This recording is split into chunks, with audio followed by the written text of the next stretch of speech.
Ano bang ginagawa mo, Ara? Unang tanong, pag mainit, ano bang ginagawa? Meron ka bang mga sarili-sariling paraan para magpalamig? Pag mainit, meron akong electric fan. Electric fan doon. Anong Yung klaseng usong electric fan? electric fan ngayon, Ay, yung yung malakas. handheld, oo. Aha. Okay. Yeah, and of course, I want to drink cold drinks. Iyon. Ara, we all know you have a new project, pero aside from that, bago natin pag-usapan yan, ano ba nga ba yung pinagkakaabalahan mo these days? Baka pwede mong i-share sa amin. Okay, I have a ongoing TV show here sa TV5, yung Jack and Jill. Actually, ano na siya, mag-e-end na rin yung season 4. Mhm. Kasama ko si Jay Cuenca and Sue Ramirez. Bali, mga 1 year din yung show namin na yon, yung Jack and Jill.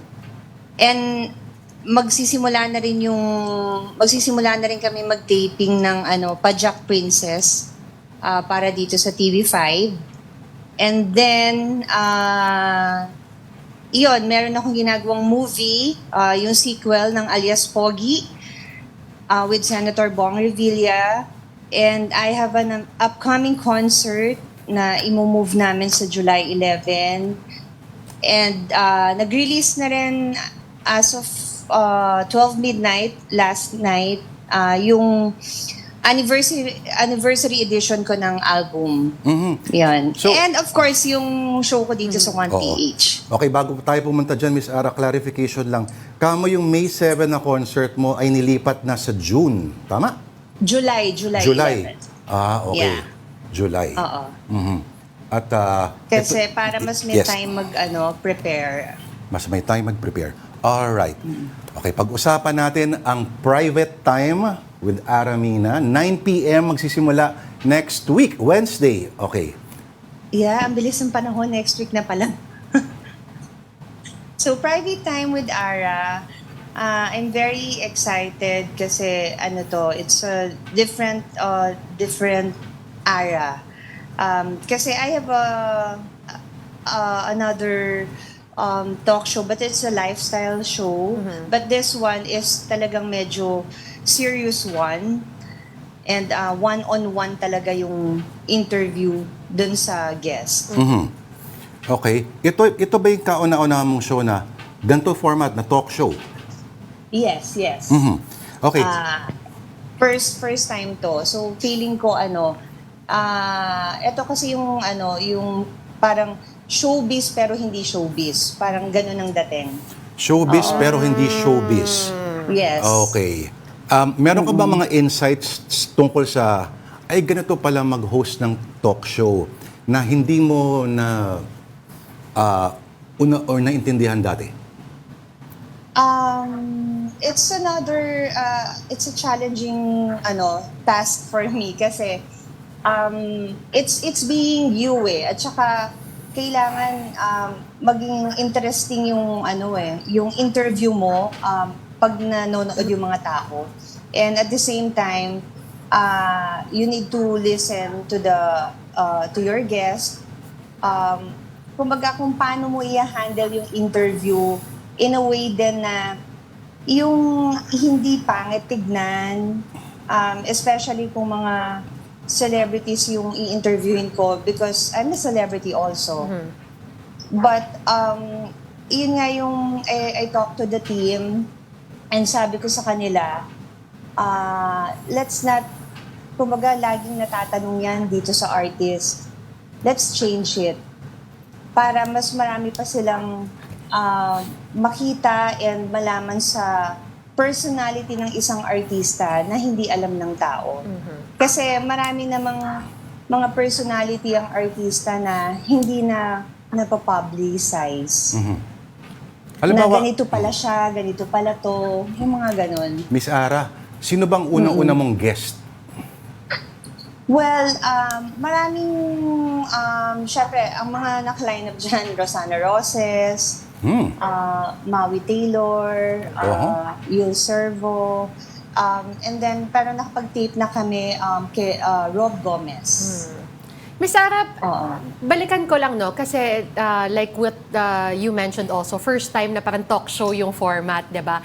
How did you prepare for this knowing na ngayon it's your time, it's your platform, kung saan mas may intindihan yung mga celebrities na siguro before, in the past, misunderstood o kaya ibang certain parts of their stories or their lives lang yung laging na ipapakita. Ikaw ba nanood din ng sandamakmak na talk show para makakuha ng peg or mas kinakausap mo ba yung mga magiging guest mo beforehand? Honestly, ako mismo, sa experience ko, pag ini-interview ako, parang sobrang common na yung tinatanong sa akin. Yung lagi tinatanong sa akin, yung parang 2 decades ko na siyang dinidiscuss sa TV about my personal life na alam na sa public. But how about being me? Parang, kumbaga parang laliman natin ng konti.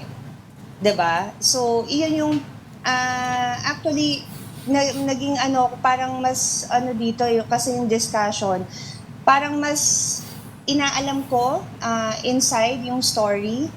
Kinakausap ko yung guest before the interview. Kung anong gusto niyang sabihin or if yung in a way na maganda naman kalalabasan. Mhm. Okay, Miss Ara, alabawa, si Rosana Roses ay nakasama mo dati sa pelikula, no? Tama? Kung Yeah, yung kakamali, Kuratsa? Kuratsa ba ito?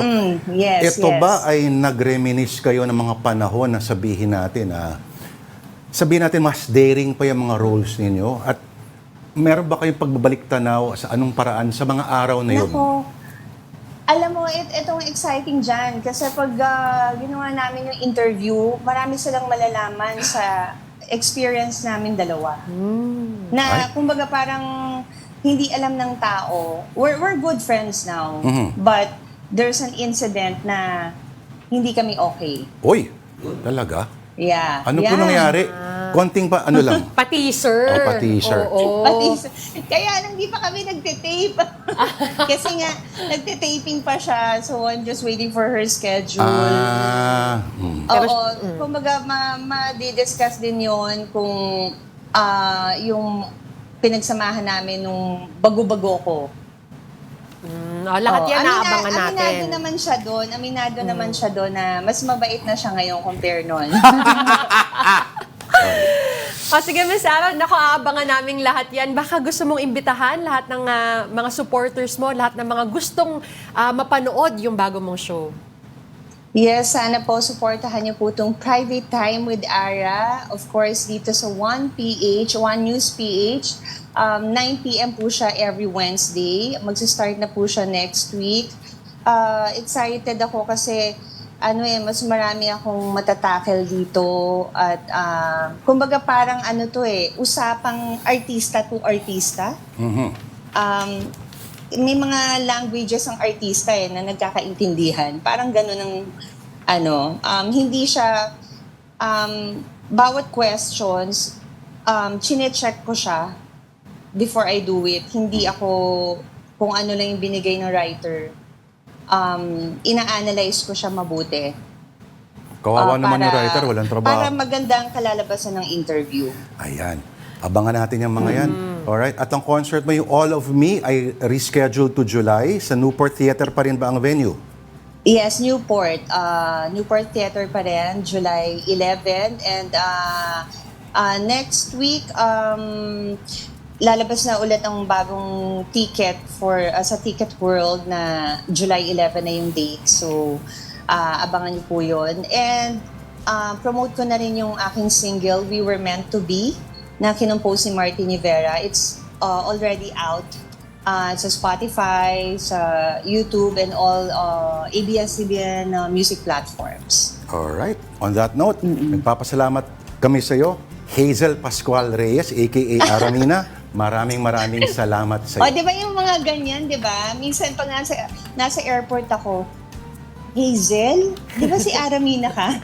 Yung mga ganon. So, yun po yung totoong pangalan ko. Thank you guys. Thank you for having me. Always a pleasure. Maraming salamat sa iyo. Bagong host po sa One News, Miss Aramina. Private Thank time you.